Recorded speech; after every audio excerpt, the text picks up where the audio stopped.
एक सवाल से शुरू करते हैं। सुबह जब आपकी आंख खुलती है तो क्या कोई ऐसी वजह होती है जो आपको बिस्तर से उठने के लिए प्रेरित करती है? कोई ऐसा मकसद, कोई ऐसी चाहत जिसके लिए आप जीते हैं? ज्यादातर लोग इस सवाल पर रुक जाते हैं। वे रोज उठते हैं, काम पर जाते हैं, वापस आते हैं, सो जाते हैं और अगले दिन फिर वही। लेकिन उनके पास कोई गहरी वजह नहीं होती जो उनकी जिंदगी को अर्थ देती हो। जापान के लोगों के पास इस वजह के लिए एक खूबसूरत शब्द है, इकिगाई। इकिगाई का मतलब है आपके जीने की वजह, वह चीज जो आपको हर सुबह उठने के लिए प्रेरित करती है। हेक्टर गार्सिया और फ्रांसिस्क मिरालिस की किताब इकिगाई इसी गहरे विचार पर आधारित है। यह किताब जापान के एक खास द्वीप ओकिनावा के लोगों के जीवन का अध्ययन करती है, जहां दुनिया के सबसे ज्यादा उम्र तक जीने वाले और सबसे खुश रहने वाले लोग रहते हैं, और इनकी लंबी खुशहाल जिंदगी का सबसे बड़ा राज है इकिगाई। तो सबसे पहले समझते हैं कि इकिगाई असल में है क्या। किताब कहती है कि इकिगाई 4 चीजों के मिलने से बनती है। पहली, वह जो आप करना पसंद करते हैं, यानी आपका जुनून। दूसरी, वह जिसमें आप अच्छे हैं, यानी आपका हुनर।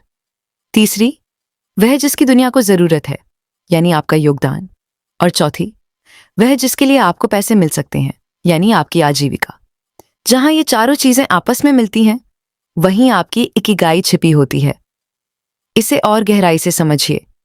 अगर आप वह करते हैं जो आपको पसंद है और जिसमें आप अच्छे हैं, लेकिन जिसके लिए पैसे नहीं मिलते और दुनिया को जरूरत नहीं, तो वह सिर्फ एक शौक है। अगर आप वह करते हैं जिसमें आप अच्छे हैं और जिसके लिए पैसे मिलते हैं, लेकिन जो आपको पसंद नहीं, तो वह सिर्फ एक नौकरी है जो धीरे धीरे आपको खाली कर देती है। असली संतुष्टि तब आती है जब ये चारों चीजें एक साथ मिलती हैं। तब आपका काम सिर्फ काम नहीं रहता, वह आपके जीने की वजह बन जाता है। लेकिन किताब एक बहुत महत्वपूर्ण बात कहती है, इकिगाई कोई बहुत बड़ी भव्य चीज होना जरूरी नहीं है। ज्यादातर लोग सोचते हैं कि जीने का मकसद कोई बहुत महान काम होगा, दुनिया बदलने वाला कोई सपना। लेकिन ओकिनावा के लोगों की इकिगाई अक्सर बहुत सरल होती है। किसी की इकिगाई अपने बगीचे की देखभाल करना है, किसी की अपने दोस्तों के साथ चाय पीना, किसी की अपने पोते पोतियों को कहानियां सुनाना, किसी की मछली पकड़ना। ये छोटी छोटी चीजें हैं, लेकिन यही उन्हें हर सुबह उठने की वजह देती हैं। एक बुजुर्ग महिला का उदाहरण लीजिए जो 90 साल की उम्र में भी रोज सुबह अपने खेत में जाती है, सब्जियां उगाती है और अपने पड़ोसियों को बांटती है। यह छोटा सा काम उसे मकसद देता है, उसे सक्रिय रखता है और उसे अपने समुदाय से जोड़े रखता है। यही उसकी इकिगाई है।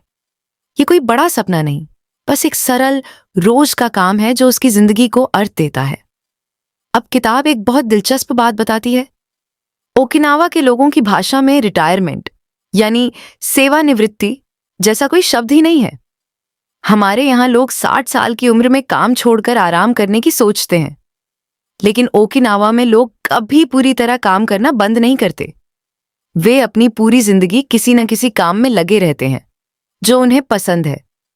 किताब कहती है कि यही उनकी लंबी उम्र का एक बड़ा राज है। जो इंसान अपनी इकिगाई में लगा रहता है, वह हमेशा सक्रिय, जिंदा दिल और स्वस्थ रहता है। यहाँ एक गहरी सीख है। जब लोग काम करना पूरी तरह बंद कर देते हैं और सिर्फ आराम करते हैं, तो अक्सर उनका शरीर और दिमाग दोनों तेजी से कमजोर होने लगते हैं, क्योंकि उनके पास अब कोई मकसद नहीं होता, कोई वजह नहीं होती जो उन्हें आगे बढ़ाए। इसीलिए किताब कहती है कि हमेशा सक्रिय रहिए, हमेशा किसी न किसी काम में, किसी न किसी मकसद में लगे रहिए। यह जरूरी नहीं कि वह पैसे कमाने वाला काम हो, वह कुछ भी हो सकता है जो आपको अर्थ देता हो। अब किताब एक और महत्वपूर्ण विचार पर आती है, जिसे जापानी में इकिगाई के साथ जोड़ा जाता है, और वह है फ्लो यानी बहाव की अवस्था। फ्लो वह अवस्था है जब आप किसी काम में इतना डूब जाते हैं कि आपको समय का पता ही नहीं चलता। बाहर की दुनिया भूल जाती है और आप बस उस पल में, उस काम में पूरी तरह मौजूद होते हैं। यह वही अवस्था है जो एक कलाकार को पेंटिंग करते वक्त, एक संगीतकार को धुन बजाते वक्त या एक लेखक को लिखते वक्त महसूस होती है। किताब कहती है कि जो लोग अपनी जिंदगी में जितने ज्यादा फ्लो के पल जीते हैं वे उतने ही ज्यादा खुश और संतुष्ट होते हैं। और अपनी इकिगाई में लगे रहना ही सबसे ज्यादा फ्लो पैदा करता है। जब आप वह काम करते हैं जो आपको पसंद है और जिसमें आप अच्छे हैं, तो आप अक्सर इसी बहाव की अवस्था में पहुंच जाते हैं। फ्लो में पहुंचने के लिए किताब कुछ बातें बताती है। पहली, अपने लिए ऐसा काम चुनिए जो न बहुत आसान हो न बहुत मुश्किल। अगर काम बहुत आसान है तो आप बोर हो जाएंगे, अगर बहुत मुश्किल है तो आप घबरा जाएंगे। फ्लो तब आता है जब काम में एक सही चुनौती हो जो आपको थोड़ा खींचे लेकिन आपकी पहुंच में हो। दूसरी, एक समय में सिर्फ एक ही काम कीजिए।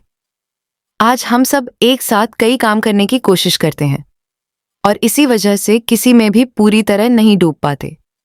फ्लो के लिए पूरा ध्यान एक ही चीज पर होना जरूरी है। एक छात्र का उदाहरण लीजिए जो पढ़ते वक्त बार बार फोन देखता है, बीच बीच में मैसेज का जवाब देता है।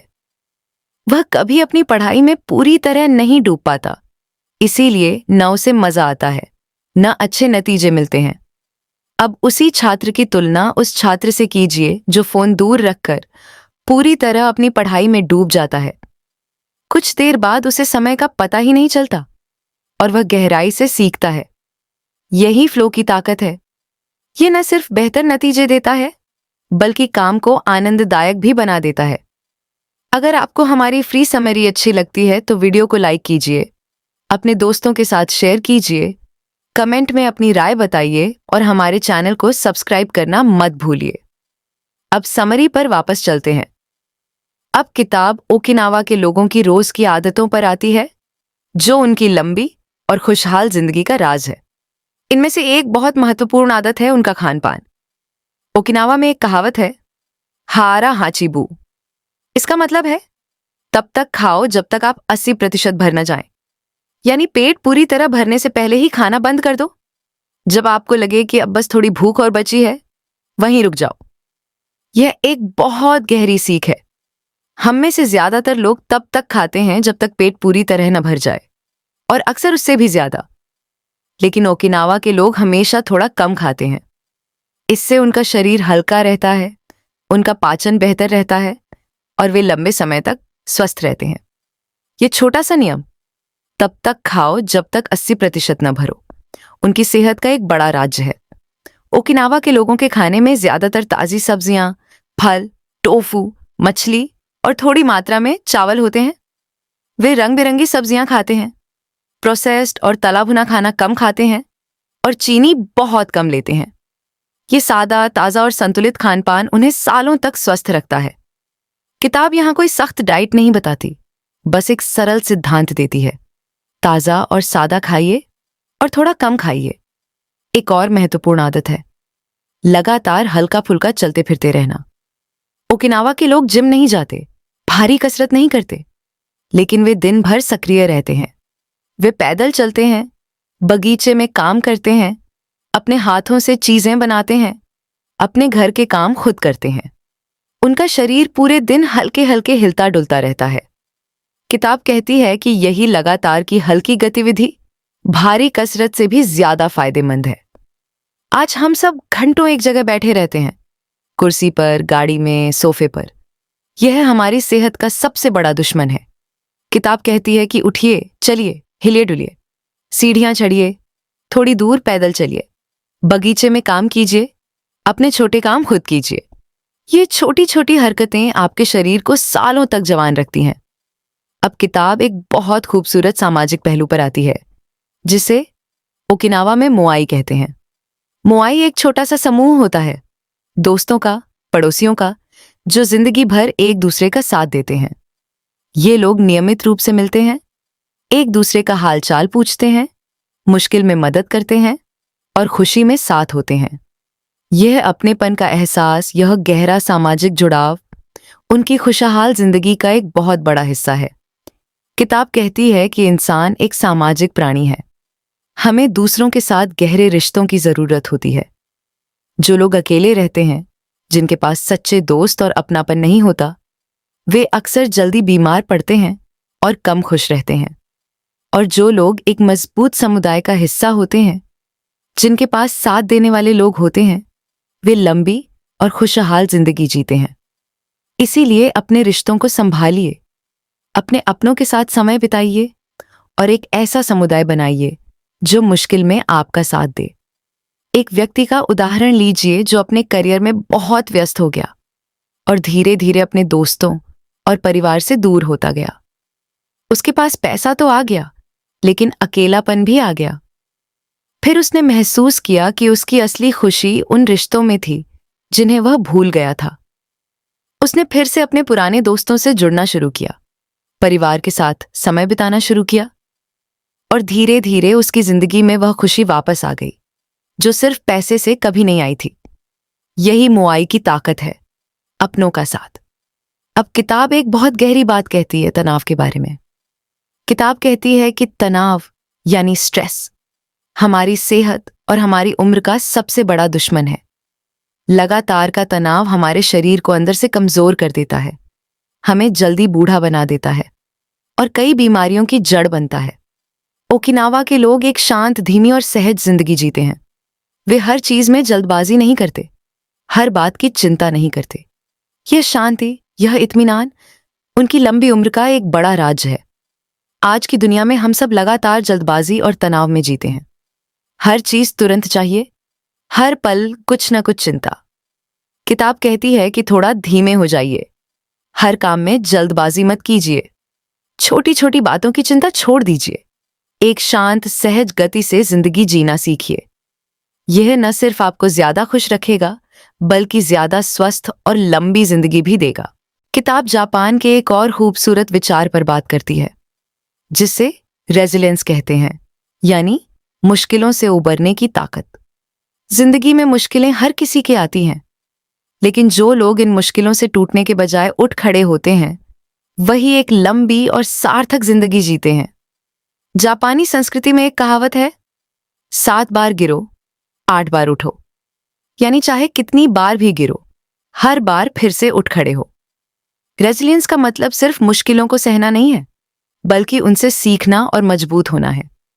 किताब एक और गहरा जापानी विचार बताती है, जिसका मतलब है कि कुछ चीजें दबाव और मुश्किल में और मजबूत होती हैं। जैसे एक पेड़ तूफान में झुकता है लेकिन टूटता नहीं, और तूफान के बाद और मजबूत होकर खड़ा रहता है। हमें भी अपनी जिंदगी की मुश्किलों को इसी नजरिए से देखना चाहिए कि हर मुश्किल हमें कुछ सिखा रही है, हमें और मजबूत बना रही है। एक व्यक्ति का उदाहरण लीजिए जिसका बिजनेस असफल हो गया और उसने सब कुछ खो दिया। वह टूट सकता था, हार मान सकता था, लेकिन उसने इसे एक सीख के रूप में देखा। उसने अपनी गलतियों से सीखा, फिर से खड़ा हुआ और नए सिरे से शुरुआत की। कुछ सालों बाद वह पहले से भी ज्यादा सफल हो गया। उस असफलता ने उसे तोड़ा नहीं, बल्कि उसे और मजबूत बना दिया। यही रेजिलियंस है, गिरकर फिर उठने की ताकत। किताब जापान के 2 और सुंदर विचारों पर बात करती है। पहला है वाबी साबी, यानी अधूरेपन में सुंदरता देखना। जापानी संस्कृति सिखाती है कि हर चीज को परफेक्ट होना जरूरी नहीं है। एक फूल जो थोड़ा मुरझा रहा है, एक पुराना बर्तन जिसमें दरार है, इनमें भी एक अलग सुंदरता होती है। जिंदगी भी परफेक्ट नहीं है, और यही उसकी सुंदरता है। जब हम हर चीज को परफेक्ट बनाने की कोशिश छोड़ देते हैं, तो हम जिंदगी को उसके असली रूप में स्वीकार कर पाते हैं और ज्यादा शांति से जी पाते हैं। दूसरा विचार है इचिगो इचिए, यानी हर पल अनोखा है और दोबारा नहीं आएगा। हर मुलाकात, हर पल, हर अनुभव अपने आप में खास है, और वह ठीक वैसा दोबारा कभी नहीं होगा। इसीलिए हर पल को पूरी तरह जीना चाहिए, उसकी कद्र करनी चाहिए। जब हम यह समझ जाते हैं कि यह पल दोबारा नहीं आएगा, तो हम उसे ज्यादा गहराई से, ज्यादा मौजूदगी के साथ जीते हैं। अब इन सब बातों को एक साथ जोड़िए। इकिगाई सिर्फ एक शब्द नहीं है, यह जीने का एक पूरा तरीका है। इसका मतलब है अपने जीने की वजह ढूंढना, वह काम जो आपको पसंद है, जिसमें आप अच्छे हैं, जिसकी दुनिया को जरूरत है और जो आपको आजीविका दे सके। लेकिन यह इतना ही नहीं है। इकिगाई का मतलब है हमेशा सक्रिय रहना, कभी पूरी तरह रुकना नहीं। अपने काम में इतना डूब जाना कि आप फ्लो की अवस्था में पहुंच जाएं। इसका मतलब है सादा और संतुलित खाना, थोड़ा कम खाना, लगातार हल्के फुल्के चलते फिरते रहना, एक जगह बैठे न रहना, अपने अपनों के साथ गहरे रिश्ते बनाना, एक ऐसा समुदाय जो मुश्किल में साथ दे, तनाव से दूर रहना, एक शांत और सहज जिंदगी जीना, मुश्किलों से उबरने की ताकत विकसित करना, हर बार गिरकर फिर उठना और हर पल की सुंदरता और अनोखेपन को महसूस करना। लेकिन किताब का सबसे बड़ा संदेश यही है कि अपनी इकिगाई ढूंढिए, अपनी जिंदगी की वह वजह खोजिए जो आपको हर सुबह उठने के लिए प्रेरित करे। और यह वजह ढूंढने के लिए किताब कुछ सवाल पूछने को कहती है। खुद से पूछिए, वह कौन सी चीज है जो करते वक्त मुझे समय का पता नहीं चलता? वह कौन सी चीज है जिसमें मैं इतना डूब जाता हूं कि बाकी सब भूल जाता हूं? वह कौन सा काम है जो मैं बिना पैसे के भी करना चाहूंगा, सिर्फ इसलिए कि मुझे उसमें आनंद आता है? इन सवालों के जवाब में ही आपकी इकिगाई की झलक छिपी होती है। एक गृहिणी का उदाहरण लीजिए, जिसे खाना बनाने में गहरा आनंद आता था। उसके लिए यह सिर्फ एक काम नहीं था, बल्कि एक कला थी, एक प्यार था। जब वह खाना बनाती तो उसे समय का पता नहीं चलता, वह पूरी तरह उसमें डूब जाती। धीरे धीरे उसने अपने इस जुनून को एक छोटे से घरेलू खान पान के काम में बदल दिया। अब उसे वह भी मिल रहा था जो उसे पसंद था, जिसमें वह अच्छी थी, जिसकी लोगों को जरूरत थी और जिससे उसे आजीविका भी मिल रही थी। उसने अपनी इकिगाई ढूंढ ली थी। एक नौजवान का उदाहरण लीजिए जो एक ऐसी नौकरी कर रहा था जो उसे बिल्कुल पसंद नहीं थी। वह अच्छा पैसा कमा रहा था लेकिन अंदर से खाली महसूस करता था। उसके पास पैसा था लेकिन जीने की कोई गहरी वजह नहीं थी। फिर उसने अपने अंदर झांका और महसूस किया कि उसे बच्चों को पढ़ाने में सच्चा आनंद आता है। उसने अपनी सुरक्षित लेकिन खाली नौकरी छोड़कर पढ़ाने का रास्ता चुना। शुरू में पैसा कम था, लेकिन उसकी जिंदगी में वह अर्थ आ गया जो पहले नहीं था। उसने अपनी इकिगाई चुनी और उसकी जिंदगी बदल गई। इन उदाहरणों में एक बात साझा है, इकिगाई किसी बड़े भव्य सपने में नहीं, बल्कि उस काम में छिपी होती है जो आपको सच्चा आनंद और अर्थ देता है। और सबसे महत्वपूर्ण बात, इकिगाई कोई एक बार ढूंढ लेने वाली चीज नहीं है, यह एक यात्रा है। यह धीरे धीरे अपने आप को समझते हुए, अपने अनुभवों से सीखते हुए मिलती है। इसीलिए धैर्य रखिए, अपने आप को खोजते रहिए। एक बहुत महत्वपूर्ण बात जो किताब कहती है वह यह है कि उम्र इकिगाई के लिए कोई बाधा नहीं है। ओकिनावा के लोग 80, 90, यहां तक कि 100 साल की उम्र में भी अपनी इकिगाई में लगे रहते हैं। इसीलिए यह कभी मत सोचिए कि अब बहुत देर हो गई है, अब मैं अपनी जिंदगी की वजह नहीं ढूंढ सकता। किसी भी उम्र में, किसी भी हालात में आप अपनी इकिगाई ढूंढ सकते हैं और एक नई अर्थपूर्ण जिंदगी शुरू कर सकते हैं। इसीलिए आज से एक छोटी शुरुआत कीजिए। अपने आप से पूछिए कि वह कौन सी चीज है जो आपको सच्चा आनंद देती है। कौन सा काम आपको समय भुला देता है? किस चीज में आप स्वाभाविक रूप से अच्छे हैं और उस दिशा में एक छोटा कदम उठाइए। साथ ही ओकिनावा के लोगों की सरल आदतें अपनाइए। सादा और थोड़ा कम खाइए, लगातार चलते फिरते रहिए, अपने अपनों के साथ समय बिताइए, तनाव से दूर रहिए और हर पल की कद्र कीजिए। आखिर में याद रखिए, एक लंबी और खुशहाल जिंदगी किसी एक बड़ी चीज से नहीं बनती, यह उन छोटी छोटी रोज की आदतों से बनती है, उस गहरे मकसद से बनती है जो आपको हर सुबह उठने की वजह देता है।